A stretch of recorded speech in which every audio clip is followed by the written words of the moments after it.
నూతన స్వభావాన్ని పుట్టిస్తేనే గాని పరలోక రాజ్యంలో చేరం. ఆత్మ యొక్క ఫలములు మన జీవితంలో ఫలించకపోతే పరలోక రాజ్యంలో చేరం.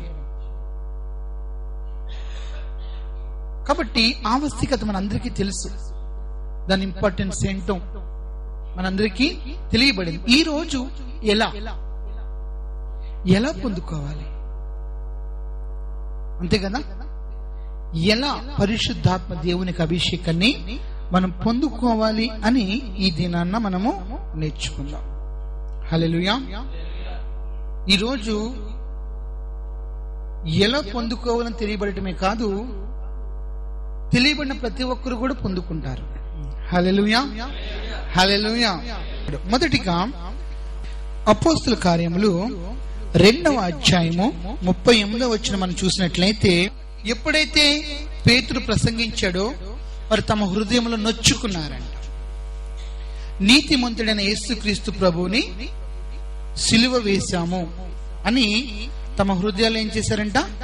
నొచ్చుకున్నారంట. అయితే ఇప్పుడు మేమేం చేయాలి?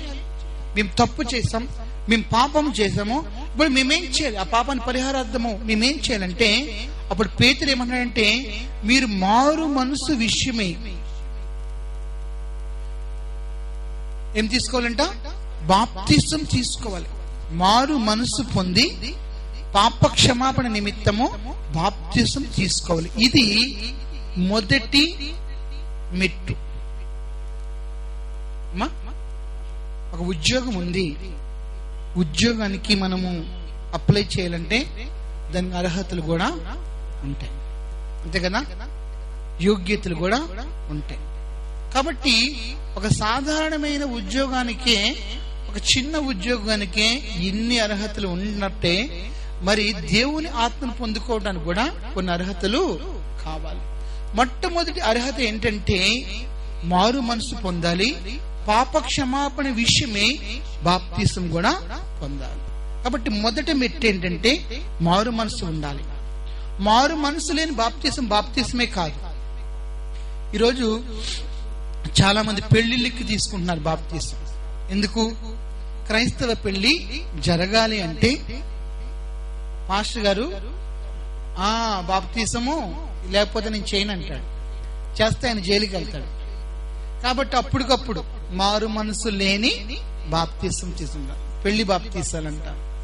కొంతమంది ఉద్యోగాల కొరకు ఏం తీసుకున్నారు? బాప్తిసాలు తీసుకున్నారు.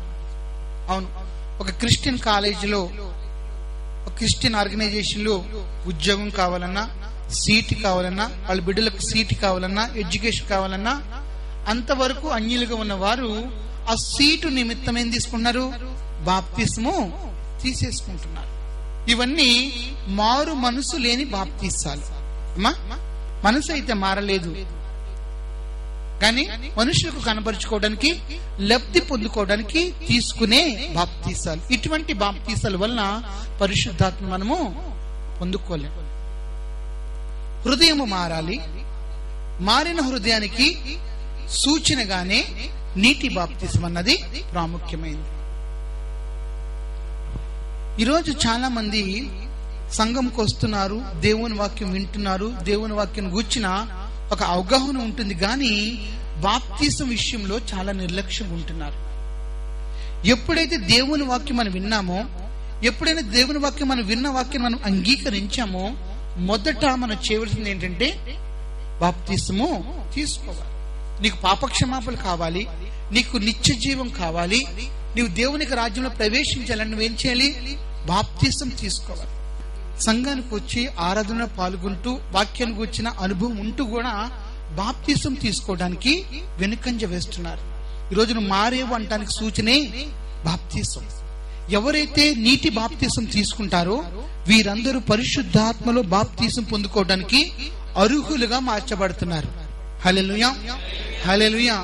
ఆత్మను పొందుకోవడానికి మనం ఏదో అమెరికా వెళ్ళి ఏదో పీజీలు డిగ్రీలు చేయవలసిన అవసరము లేదు. కేవలము నీటి బాప్తిసం, పాప క్షమాపణ విషయమే నీటి బాప్తిసం తీసుకుంటే చాలు. బైబిల్లో ఒక వ్యక్తి ఉన్నాడు చూడండి, గాడి వాడైన సీమోను ఉన్నాడు. సమరీయులు నీటి బాప్తిసం తీసుకున్నారు అంటే పరిశుద్ధాత్మను పొందుకోవటానికి వారు అర్హులుగా మార్చబడ్డారు. తర్వాత పేతురు యోహాను వారి మీద చేతులు ఉంచినప్పుడు ఆత్మలో కూడా బాప్తిస్ము తీసుకున్నారు. యేసు ప్రభు ఒకటి అన్నారు, ఒకటి నీటి మూలంగాను ఆత్మ మూలం. తిరిగి జన్మిస్తేనే గాని దేవుని యొక్క రాజ్యంలో ప్రవేశించడం. మార్పు కలిగిన బాప్తిస్మం నువ్వు తీసుకుంటే దేవుని ఆత్మను పొందుకోవటానికి నీవు నేను అర్హులమని బైబిల్ చెప్తుంది. హల్లెలూయా, హల్లెలూయా. రెండవదిగా మనం చూసినట్లయితే, మీరు మారు మనసు పొంది పాపక్షమాపణ విషయమే బాప్తిసం తీసుకోండి, అప్పుడు పరిశుద్ధాత్మను వరము మీరు పొందెదరు. ఏంటది? పరిశుద్ధాత్మను వరము. అందరూ చెప్పండి, వరమని. వరము, గిఫ్ట్. పరిశుద్ధాత్మ అభిషేకం అన్నది అది వరం. వరం, అందరూ చెప్పండి, వరం. వరం అన్నదేంటి? ఉచితంగా ఇవ్వబడేది. ఏంటండి? ఉచితంగా ఇవ్వబడేది. దేవుడు తనకు విధేయులైన వారందరికీ, తను అంగీకరించిన వారందరికీ, తన నామములో బాప్తిసం పొందిన వారందరికీ ఉచితంగా ఇచ్చే వరమే ఏంటది? పరిశుద్ధ. ఈరోజు రేషన్ కార్డు, వైట్ కార్డు మీకు ఉందంటే అందరికి ఇచ్చేస్తారు బియ్యం. అంతేగాని ముఖం చూసి తెల్లగొన్నావు, నల్లగొన్నావు, పొట్టిగొన్నావు, లావుగొన్నావు, ఈ బట్టలు వేసుకున్నావు, నీ కార్డు ఎవరు ఇచ్చేయం అడగరు. కానీ అక్కడ రేషన్ తీసుకోవాలంటే నీకేముండాలి? వైట్ కార్డు ఉంటే చాలు, అదే నీ అర్హత. అర్హత పొందిన నీకు నిరభ్యంతరంగా ప్రభుత్వం చేకూర్చిన సదుపాయాలను నువ్వు పొందుకుంటావు. ఈ రోజు అలాగే పరిశుద్ధాత్మ కూడా ఒక వరమని బైబిల్ చెప్తుంది. ఏంటండి? వరము. వరము కొరకు ప్రయాసపడవలసిన అవసరము లేదు. అంతే కదా? ఉచితంగా ఇచ్చేదాని కొరకు వెల చెల్లించవలసిన అవసరము లేదు. కొంతమంది ఉంటారు మూర్ఖులు, పరిశుద్ధాత్మను పొందుకోవాలని సమాధిలోకి వెళ్ళి ప్రార్థన చేశాడంట ఒక భక్తుడు. జైసీలో ఎవడో అమ్మా, ఆ భక్తుడు సమాధుల్లోకి వెళ్ళి పరిశుద్ధాత్మ నాకు ప్రభు అని ప్రార్థన చేశాడు. వాక్యానుసారంగా సమాధుల్లో ఉండేవారు ఎవరు? దెయ్యము పట్టినవాడు. ఎవరు? దెయ్యాలు పట్టిన వారు సమాధుల్లో ఉంటారు, సమాధుల్లో నివాసం చేస్తారు. కానీ వీడు వాక్యానికి విరుద్ధంగా దాని కొరకు ఏదో ప్రయాసం చెల్లించాలి, దాని కొరకు ఏదో మూల్యం చెల్లించాలి, దాని కొరకు నేనేదో గొప్ప ఘనకార్యం చేసి పొందుకోవాలి అని అలాగా సమాధుల్లోకి వెళ్ళి అమావాస్య పొన్న రోజులు ఓదో చేసేవాడు అంట ప్రార్థనలో. వాడికి పరిశుద్ధాత్మ పొందుకోలేదు, కానీ దురాత్మలు పొందుకొని ఇప్పుడు పరిశుద్ధాత్మ లేడని ప్రకటిస్తున్నాడు, ఛాలెంజ్ చేస్తున్నాడు, తొడలు పడుతున్నాడు, మీసాలు ఎగరేస్తున్నాడు, ఇష్టానుసారంగా ప్రవర్తిస్తున్నాడు. ఈ రోజు పరిశుద్ధాత్మ అన్నది వరం. దాని కొరకు నువ్వేమీ ప్రయాసపడక్కర్లేదు. 40 రోజులు ఉపవాసం ఉంటేనే పరిశుద్ధాత్మ పొందుకుంటాం, 21 రోజులు ఉపవాసం ఉంటేనే పరిశుద్ధాత్మ పొందుకుంటాం, కనీసం 7 రోజులన్నా ఉపవాసం ఉంటేనే మనం పరిశుద్ధాత్మ పొందుకుంటాం. కొంతమంది లెక్కలు చెప్తారు, మా ఇంట్లో 7 వారాలు ప్రార్థన అండి, 5 వారాలు ప్రార్థన అండి, 3 వారాలు ప్రార్థన అండి. లెక్కల వల్ల పని అవుతాం. దేవుడు లెక్కలేమి చూడు. హల్లెలూయా, హల్లెలూయా. కాబట్టి అది ఒక వరము. వరం అన్నది ఉచితంగా ఇవ్వబడేదే వరము. ఈరోజు పరిశుద్ధాత్మ అన్నది వరం అని సంఘం గుర్తించాలి. ఎవరైతే దేవుణ్ణి అంగీకరిస్తారో, ఎవరైతే దేవుణ్ణి అంగీకరించి ఆయన నామములో బాప్తిసం తీసుకుంటారో వారు అందరికీ ఉచితంగా ఇవ్వబడిన వరము. చూడండి, యోవేలు ప్రవక్త ద్వారా దేవుడు మాట్లాడుతున్నాడు. తరువాత నేను సర్వ జనుల మీద నా ఆత్మను కుమ్మరింతును, నీ కుమారులను నీ కుమార్తెలను ప్రవచనములు చెప్పుదురు, నీ ముసలివారు కలలు కందురు, నీ ఎవరులు దర్శనము చూచెదరు. ఆ దినములలో పనివారి మీదను పనికత్తెల మీదను నా ఆత్మను కుమ్మరించెదను. చాలండి. సర్వ శరీరుల మీద నా ఆత్మను కుమ్మరిస్తానంటున్నాడు. ఎవరు? దేవుడు. మీకు శరీరం ఉందా? చూసుకొని ఉందా లేదా? ఎందుకంటే దెయ్యాలకు ఉండవు అమ్మా, దురాత్మలకు శరీరము ఉండదు. వారు పరశరీరానుసారంగా జీవిస్తారంటే ఎవరు? దురాత్మలు. అంటే వేరే శరీరంలో నివసిస్తూ వారి దురాశలు ఏం చేసుకుంటారంట, నెరవేర్చుకుంటారంట. కాబట్టి దేవుడు స్పష్టంగా చెప్పాడు, సర్వ శరీరుల మీద నేను యెహోవాను, సర్వ శరీరులకు దేవుడను, నాకు అసాధ్యమైనది ఏదైనా కలదా అంటున్నాడు దేవుడు. కాబట్టి దేవునికి అసాధ్యమైనది ఏది లేదు. సర్వ శరీరులు అంటే ఎటువంటి భేదం లేదు. యూదుడని, గ్రీసు దేశస్థుడని, యూదుడని, అన్యుడని, స్త్రీ అని, పురుషుడని, పెద్దలని, చిన్నలని, యజమానులని, పనివారని, ఎటువంటి భేదము, ఎటువంటి తారతమ్యము లేకుండా సర్వ శరీరుల మీద నా ఆత్మను కుమ్మరిస్తాను. ఎందుకంటే అందరికీ సమానంగా ఇవ్వబడిన వరం అది. అందరికీ సమానంగా ఇవ్వబడుతున్న వరం ఏంటి? పరిశుద్ధాత్మ. హల్లెలూయా. ఈ రోజు విశ్వాసులు, సంఘం ఎవరైతే పరిశుద్ధాత్మను పొందుకోవాలని ఆశపడుతున్నారో, కోరుకున్నారో, మొదటగా గుర్తించాలి అదొక వరం. ఈరోజు చాలా మంది ఇతరులు హేళన చేస్తూ ఉంటారు. నీకు ప్రార్థన రాదు, నువ్వు పరిశుద్ధాత్మని ఏం పొందుకుంటావు? నువ్వు అసలు ఉపవాసమే చేయవు, నువ్వు ఏ రీతిగా పరిశుద్ధాత్మను పొందుకుంటావు? మనము కష్టపడి పొందుకుంటే అది వరం అవ్వదు. ఉచితంగా మనం పొందుకుంటేనే అది వరం అవుతుంది. కాబట్టి పరిశుద్ధాత్మ అన్నదేంటి? వరము. చూడండి, అపోస్తుల కార్యములు 11వ అధ్యాయం 17వ వచనం. ఆశ్చర్యపోయారు. యూదులు రొమ్ము కొట్టుకునేవారు, మేము అబ్రహాము సంతానం, మోషే మా యొక్క నాయకుడు, మేము సున్నతి కలిగినవారు, మేము ప్రత్యేకించబడిన జనము, మెస్సియా మానవ నుంచే వస్తాడు, రక్షణ యూదుల నుంచే వస్తుంది, యూదులే దేవుని కొరకు ప్రత్యేకించబడిన వారు, అన్యజనులందరూ శిక్షకు, తీర్పుకు, ఉగ్రతకు పాత్రులు అని తమ జాతిని బట్టి వారు విర్రవీగేవారు. కానీ అదే ఆత్మను పెంతెకొస్తు దినమున యూదుల మీద కుమ్మరించిన అదే ఆత్మను కొర్నేలి ఇంట్లో అన్యజనుల మీద కూడా దేవుడు కుమ్మరించాడు. హల్లెలూయా, హల్లెలూయా. మనకు ఇచ్చిన సమాన వరాన్ని వీరికి ఇచ్చి ఉండగా అడ్డగించడానికి నేను ఏ పార్టీ వాడను? దేవుడు పక్షపాతి కాదు. గుర్తించాలి సంఘం, మనుషులందరూ గుర్తించాలి. దేవుడు ఎటువంటి వాడు కాదు, పక్షపాతి కాదు. దేవుడు పక్షపాతి కాదు. నాకు చదువు లేదని, నాకు డిగ్రీ లేదని, నేను అలా కాదని, ఇలా కాదని దేవుడేమి త్రోసిలేడు. దేవుడు అందరికీ సమానంగా తన వరాన్ని ఇవ్వడానికి సిద్ధపడుతున్నాడు. హల్లెలూయా. కాబట్టి సంఘం ఏమని గుర్తించాలంటే, పరిశుద్ధాత్మ అన్నది వరము. ద్రవ్యం ఇచ్చి కొనుక్కునేది కాదు, డబ్బు ఇచ్చి కొనుక్కునేది. బైబిల్లో ఒకడు డబ్బు ఇచ్చి కొనుక్కోవటానికి ప్రయత్నం చేశాడు, గాడిచే సీమోను. అపోస్తలుల కార్యం 8:20లో ఏముందంటే, ద్రవ్యం ఇచ్చి, డబ్బిచ్చి, మంగానమిచ్చి, వస్తువులిచ్చి, కానుకలిచ్చి సంపాదించుకునేది కాదు దేవుని యొక్క ఆత్మ. ఆ రీతిగా ఎవరు సంపాదించుకోలేరు. దేవుని ఆత్మకు ఎవరు విలువ కట్టలేరు. హల్లెలూయా.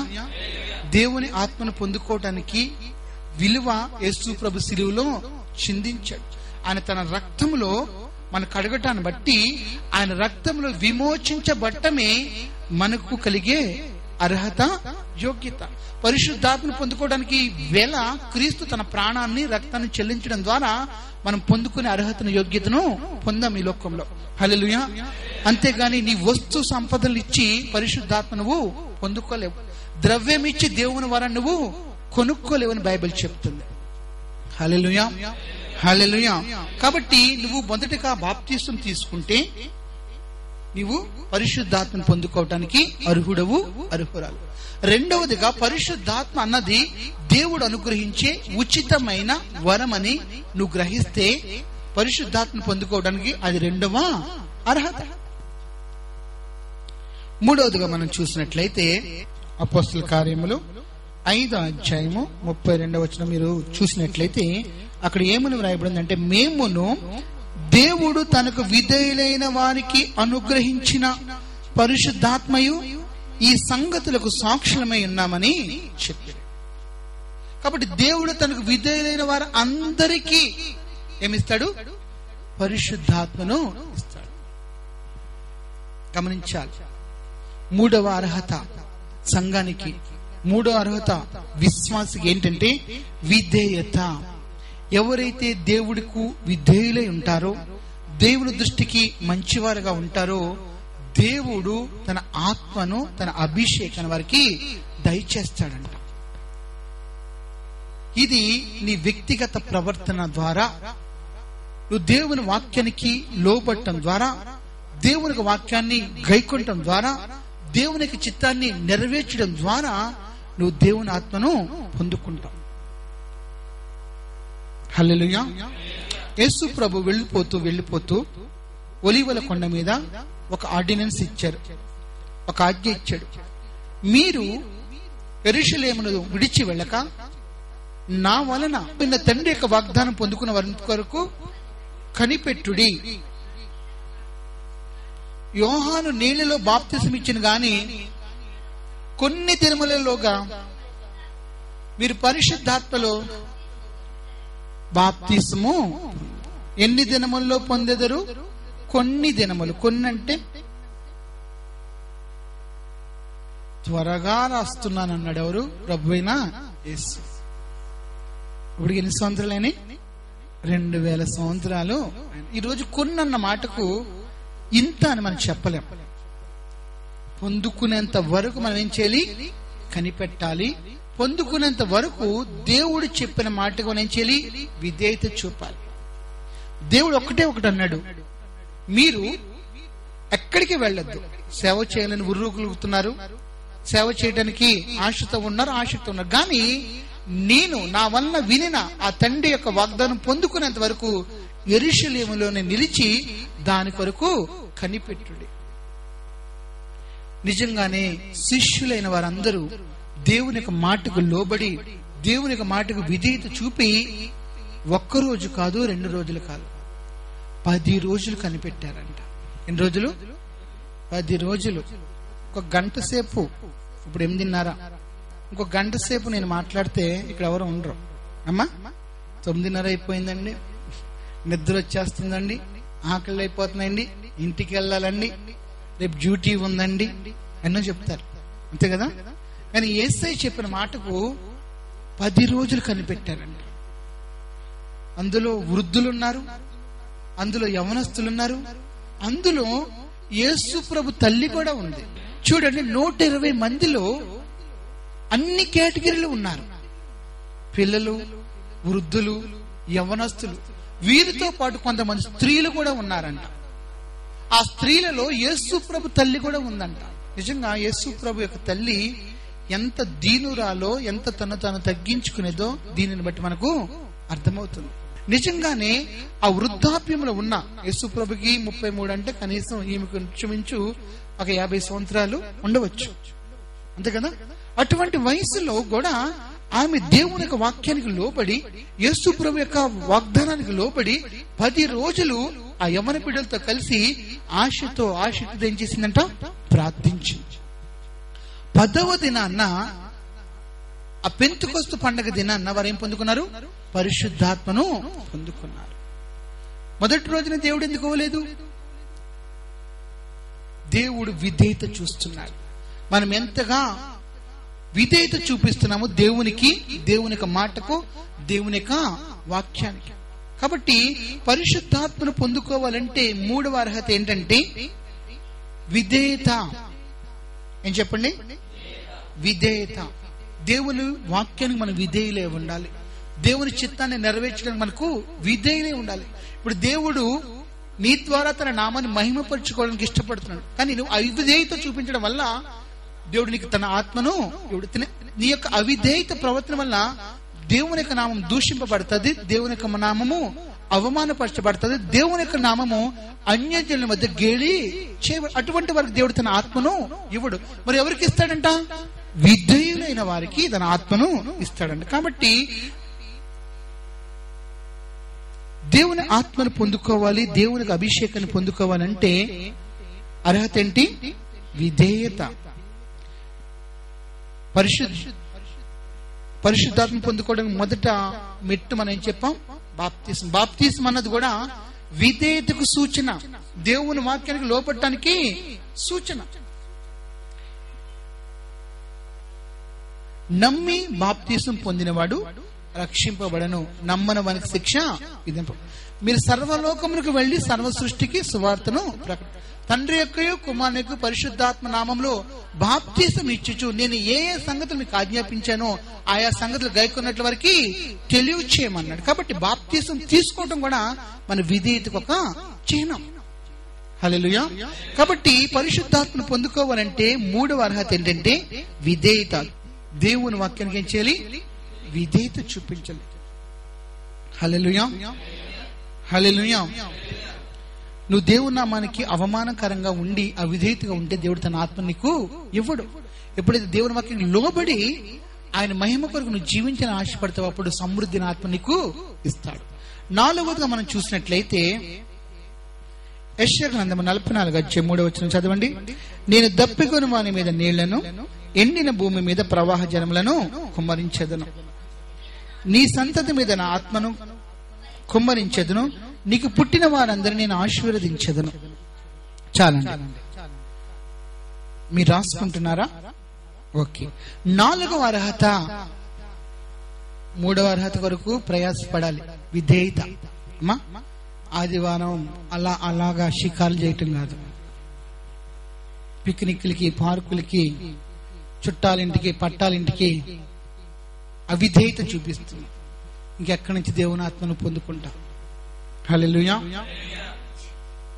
నాలుగవ అర్హత ఏంటంటే దప్పిక. నేను దప్పికొని వాని మీద నీళ్లను, ఎండిన భూమి మీద ప్రవాహ జలములను కుమ్మరిస్తాను. పరిశుద్ధాత్మను పొందుకోవడానికి ఒక దప్పిక ఉండాలని దేవుడు చెప్పాడు.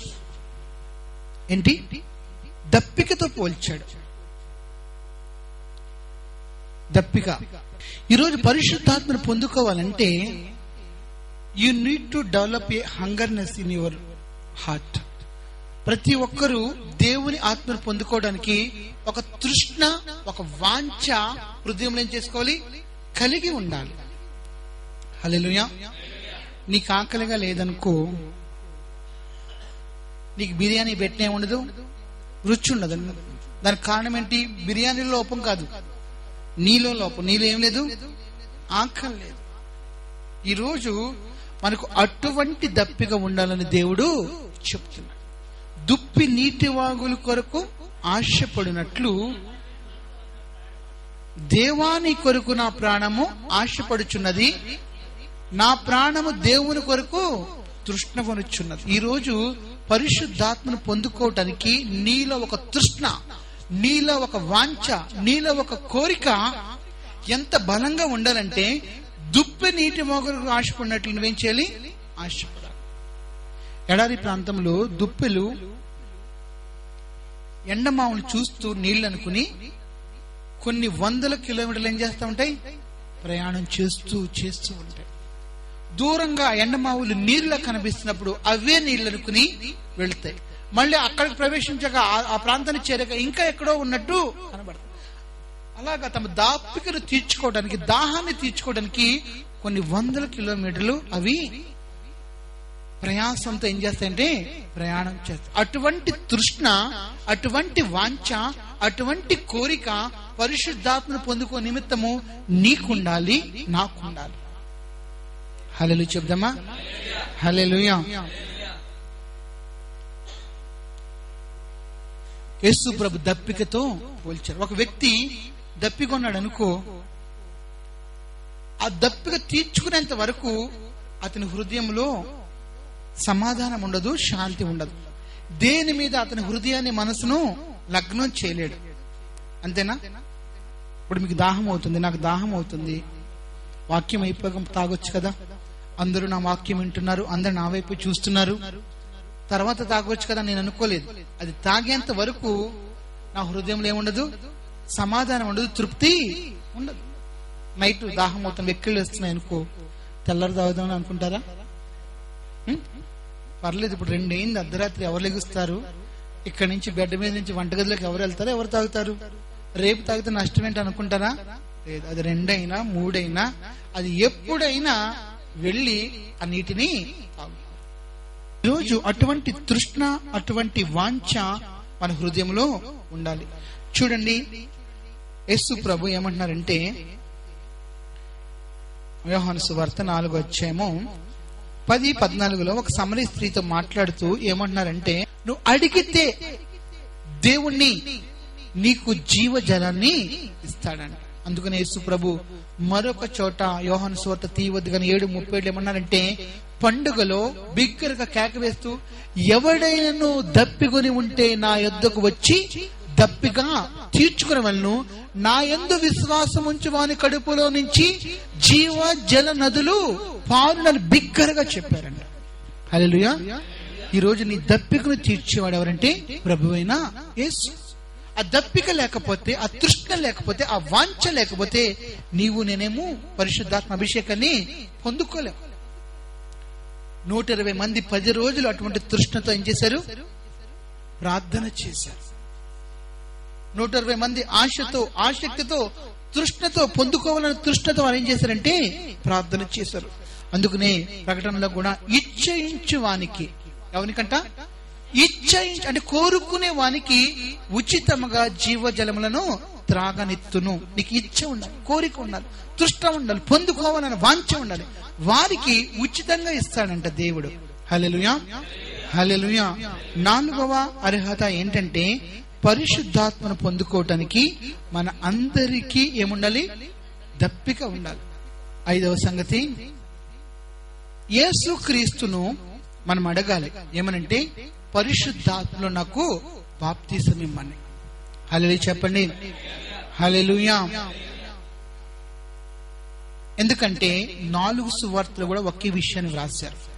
4 సువార్తలో అన్ని విషయాలు రాయలేదు.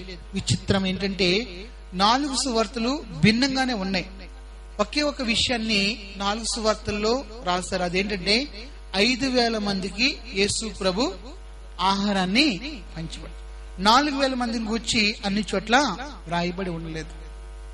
కొన్ని ఉపమానాలు కొన్ని చోట్ల ఉన్నాయి, కొన్ని చోట్ల లేవు. కొన్ని అద్భుతాలు కొన్ని చోట్ల ఉన్నాయి, కొన్ని చోట్ల లేవు. కానానే ఊరిలో దేవుడు మొదటి అద్భుతం చేశాడని మిగిలిన సువార్తలు ఎక్కడ మనము చదవటం లేదు. ద్రాక్ష వల్లిని కూర్చున్న ఉపమానము మిగిలిన సువార్తలు ఎక్కడ మనము చదువు.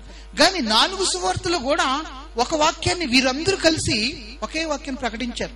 మత్తయి ఒక కాలంలో రాశాడు, మార్కు ఒక కాలంలో రాశాడు, లూకా ఒక కాలంలో రాశాడు, యోహాను వృద్ధాప్యంలో రాశాడు. ఏంటి? సువార్త. కానీ అన్ని సువార్తల్లో కూడా ఒక విషయం రాశారు. వాళ్ళు ఏంటంటే యేసుక్రీస్తు పరిశుద్ధాత్మలోను అగ్నిలోను బాప్తిసం ఇచ్చేవాడు. మీలో కొంతమందికి నేను నీళ్ళలో బాప్తిసం ఇచ్చి ఉండొచ్చు, కానీ పరిశుద్ధాత్మ బాప్తిసం ఇచ్చేది నేను కాదు. ఎవరు? ప్రభువైన యేసు. హల్లెలూయా. 4 సువార్తలో ఒకే ఒక వాక్యం ప్రకటించబడింది. అదేంటంటే పరిశుద్ధాత్మలోను అగ్నిలోను బాప్తిసం ఇచ్చేవాడు ఎవరంటే ప్రభువైన యేసు. సమరీ స్త్రీకి తెలియదు యేసు ప్రభు ఎవరు. కాబట్టి నువ్వు నన్ను ఎరిగి ఉంటే నేను నీకు జీవజలాన్ని ఇస్తాను. ఈ రోజు మన అందరికీ జీవజలాన్ని ఇచ్చేవాడు ఎవరంటే ప్రభువైన యేసు. యేసు కుడివైపు నన్న దొంగ అడిగాడు, యేసు ప్రభువా, నీవు నీ రాజ్యంతో వచ్చినప్పుడు నన్ను జ్ఞాపకం చేసు. యేసు ప్రభు ఏమన్నారు? దొంగ, నా రాజ్యంలో నీకు చోటు లేదన్నారా? అబ్బే ఏమనలేదు అనమాట. నిశ్చయంగా నీవు నాతో కూడా నేడే పరదేశంలో ఉండవు. దేవుడు తన అడుగు వారందరికీ ధారాళంగా దయచేవాడు. ఎవరిని గద్దెంపగా తన అడుగు వారందరికీ ధారాళంగా దయచేవాడు. అటువంటి మీరును అడుగుడి మీకు ఇవ్వబడును, వెతుకుడి మీకు దొరుకును, తట్టుడి తీవను. చెడ్డవారైంది మీరు మీ పిల్లలకు మంచి ఈవులను ఈయనెరిగి ఉండగా మీ పరలోకపు తండ్రి తన అడుగు వారికి నిశ్చయముగా పరిశుద్ధాత్మను ఇచ్చును. హల్లెలూయా. ఇది నిశ్చయం. దేవుని వాక్యం నిత్యం, అది మారదు, మార్పు లేదు. నువ్వు పరిశుద్ధాత్మను అడిగితే దేవుడు నిశ్చయముగా ఏమిస్తాడు? తన ఆత్మను మీకు ఇస్తాడంట. బాప్తిసం. చివరిగా 6వదిగా మనం చేయొచ్చు ఏమిటంటే, 6వదిగా అభిషేక్తులు అంటే దేవుని ఆత్మ చేత అభిషేకించబడిన వారు చేతులు ఉంచినప్పుడు, హస్త నిక్షేపణ చేసినప్పుడు పరిశుద్ధాత్మను పొందుకుంటారు.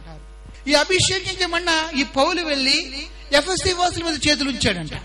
వాళ్ళు కూడా ఏం పొందారు? పరిశుద్ధాత్మను పొందుకున్నారు. అభిషేకించమన్న పేతురు యోహాను వెళ్లి సమరయుల మీద చేతులు ఉంచారంట. వారు కూడా ఏం పొందుకున్నారు? పరిశుద్ధాత్మను పొందుకున్నారు.